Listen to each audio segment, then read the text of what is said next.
নমস্কার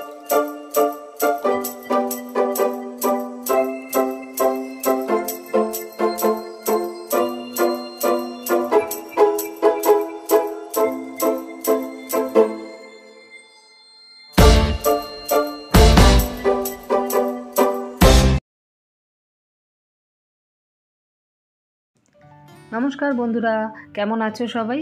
আজকে চলে এসেছি কলকাতার অফবিট জায়গা মেটক্যাফ হলে।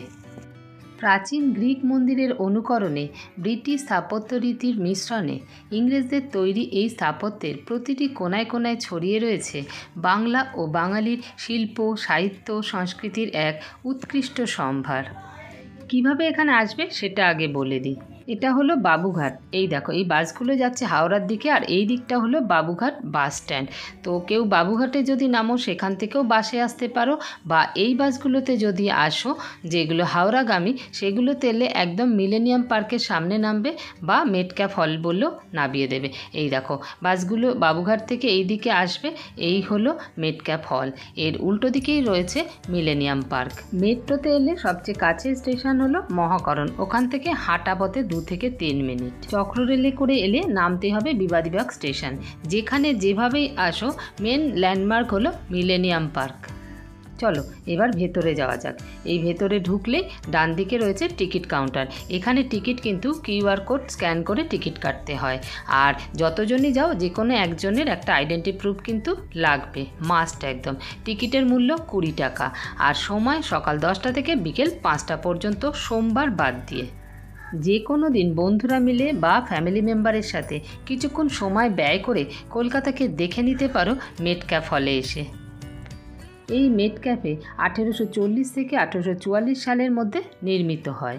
ভারতের গভর্নর জেনারেল স্যার চার্লস টি মেটক্যাফের নামে নামকরণ করা হয়। 30টা থাম বিশিষ্ট এই মেটক্যাফ মাটি থেকে প্রায় 10 ফুট উঁচু।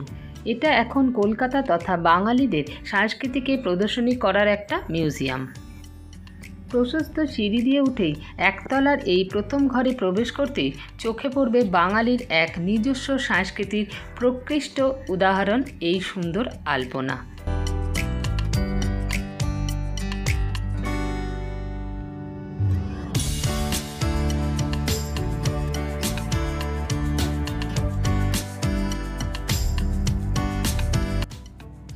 এবার একতলারই ডান দিকের ঘরে ঢুকে পড়লাম। এই ঘরে বাংলার অনেক ঐতিহাসিক জায়গার ছবি রাখা আছে, আর আছে পুরনো কলকাতার বেশ কিছু ছবি।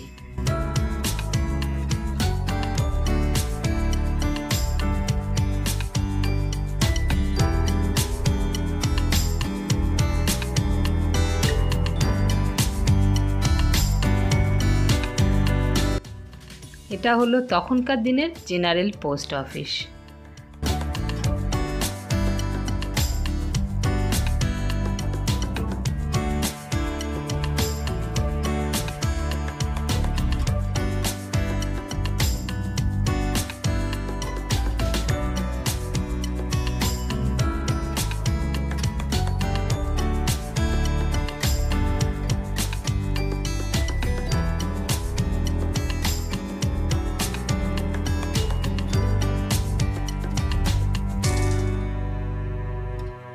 এবার চলে এসেছি বাদিকের ঘরে।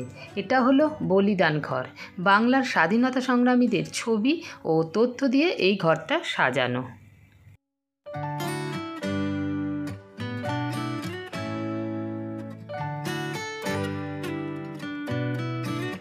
এবার দোতলায় ওঠার জন্য সিঁড়ির পাশেই রাখা আছে হাতে টানা রিক্সা। রিক্সার সারা গায়ে ছোট ছোট চিরকুটে কলকাতা সম্বন্ধে কিছু নোট লিখে আটকানো আছে, চাইলে তোমরাও লিখতে পারো।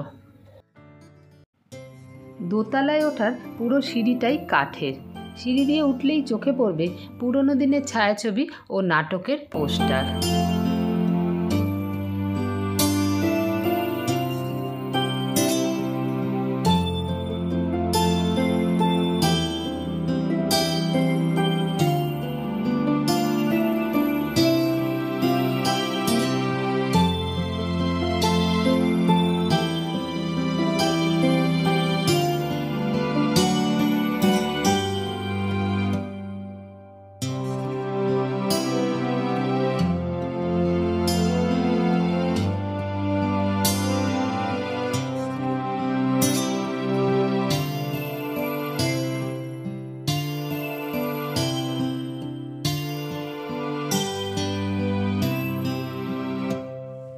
দোতলায় উঠেই প্রথম ঘরটায় রাখা আছে কাঠের নৌকা, আর এই ঘরের দেয়াল জুড়ে রাখা আছে বিভিন্ন শিল্পীদের হাতে আঁকা ছবি।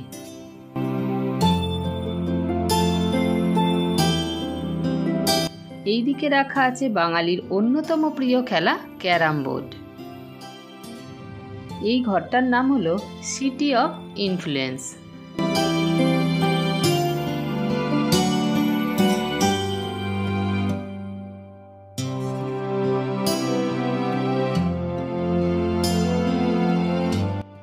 এর পাশের ঘরে এলেই বোঝা যায় যে ভারত তথা বাংলা তথা কলকাতা বৈচিত্র্যের মধ্যে ঐক্য। এখানে গঙ্গা স্নান, দুর্গাপূজার পুষ্পাঞ্জলি, চীনা নববর্ষ পালন, ইহুদি উৎসব সব কিছুই স্থান পেয়েছে এই ঘরে।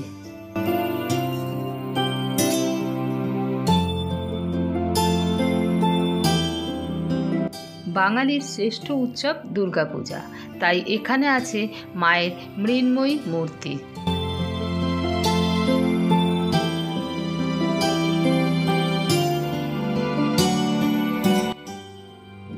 আর এখানে আছে বিশাল বড় এক টোপর, যেটা ছাড়া বাঙালির বিয়ে অসম্পূর্ণ।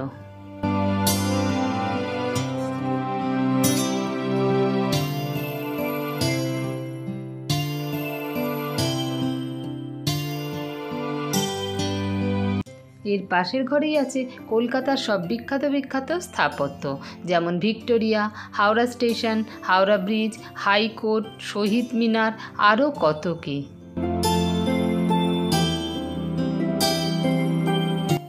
এরপর চলে এলাম বড় একটা হল ঘরে।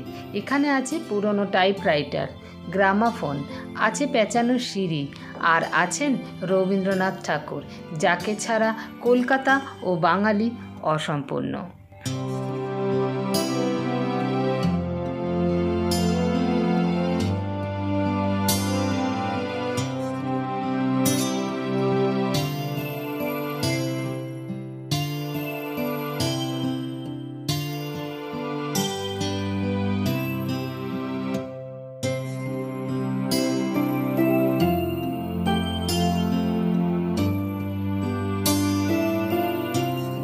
পুরনো কলকাতা আমার সাথে ঘুরে দেখতে কেমন লাগলো কমেন্ট করে জানাতে ভুলো না কিন্তু। যদি ভালো লেগে থাকে তাহলে একটা লাইক করে দিও আর সাবস্ক্রাইব করে আমার পাশে থেকো। দেখা হচ্ছে অন্য কোনো ভিডিওতে, ততক্ষণের জন্য বাই বাই।